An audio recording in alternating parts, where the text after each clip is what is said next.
Итак, сегодня у меня вот такая моделька, и мы решили сменить форму. Сейчас у нас здесь квадратные ноготочки, и я покажу один из вариантов, как можно перейти с формы квадрат на овал. В случае, если мне не нужно убирать длину, то я могу сразу начинать с того, что буду придавать форму. Если необходимо укоротить ноготочек, то мы сразу же с клиентом договариваемся, насколько нужно убрать длину, и после этого уже придаем форму. Здесь я длину убирать не буду, я буду сразу же придавать форму. Итак, один из вариантов придания формы для миндаля, который я чаще всего использую. Изначально я буду смотреть на ноготочек только вид сверху. Буду держать пилочку вот таким образом, чтобы видеть только ее ребро, не наклоняя ни в эту сторону, ни в эту. Четко вижу ребро, пальчик держу и смотрю на него только сверху. Натягиваю боковой валик от себя и начинаю заужать ноготок настолько, насколько мне это нужно. То есть, если мне нужен овальный ноготочек, то я заужаю не сильно. Если нужен миндаль, то заужаю по необходимости. Но опять же, это зависит от длины. Если ноготок у нас очень короткий, то слишком узкий ноготь я делать не могу, иначе они у нас будут как семечки. Заузим гармоничную форму для этой длины.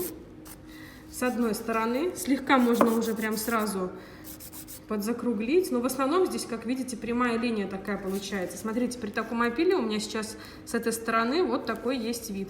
Я не перепиливаю точку в роста ни в коем случае, я именно заужаю уголочек.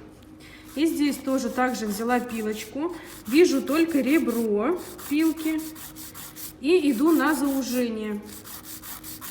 Смотрю на ось пальчика. И у меня заужение должно быть одинаковое с одной и с второй стороны. Уходить на заужение я буду тоже примерно так же, как и с этой стороны. То есть вот у меня ось пальчика, мысленно провела линию. И на одинаковом расстоянии от центра в торце я буду уводить эти линии. Так, держим пилочку ровно. Обязательно отодвигаем боковой валик. Не смотрю сейчас на ноготок сбоку, только вид сверху. Еще немножечко нам нужно заузить, чтобы одинаково было заужено с обеих сторон по оси пальчика. Вот примерно, что я получаю.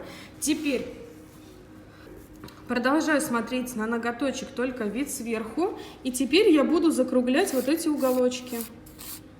Пилка по-прежнему, смотрите, по отношению к ногтю, если я держу на ноготочек и смотрю на него сверху, я опять же вижу только ребро пилки. Придерживаю пальчик сверху и закругляю. Вот что я имею на этом этапе. И вот только теперь я смотрю на ноготочек сбоку. От точки в роста я сначала опиливаю ровную линию и чуть-чуть закругляю к торцу. Переворачиваю. И здесь тоже нам сразу же видно, что нам необходимо убрать.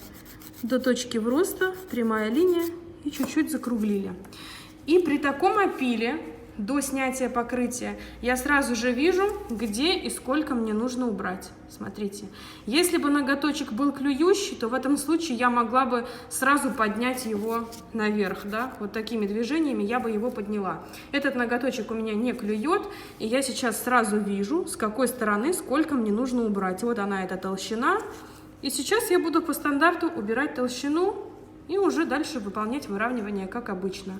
Все, форму мы придали. Если нам изначально нужно было бы заузить больше, сразу же заужаем, насколько нужно, придаем форму и сразу же видим, сколько толщины нам нужно снять. Вот так выглядит ноготочек после того, как я сняла покрытие. Ну, в данном случае этот ноготок был не клюющий, в принципе, можно было и сразу снять покрытие и опилить. Но для новичков точно будет полезен вот такой вот способ опила до того, как вы сняли покрытие. И особенно это актуально, если ногти искусственные, да, нарощенные, и смена формы идет при коррекции. То есть сразу убрали длину, придали форму и только потом убираете толщину. И сразу же по необходимости вы можете немножечко поднять ноготок. Получился такой вот овальчик. Спасибо за просмотр.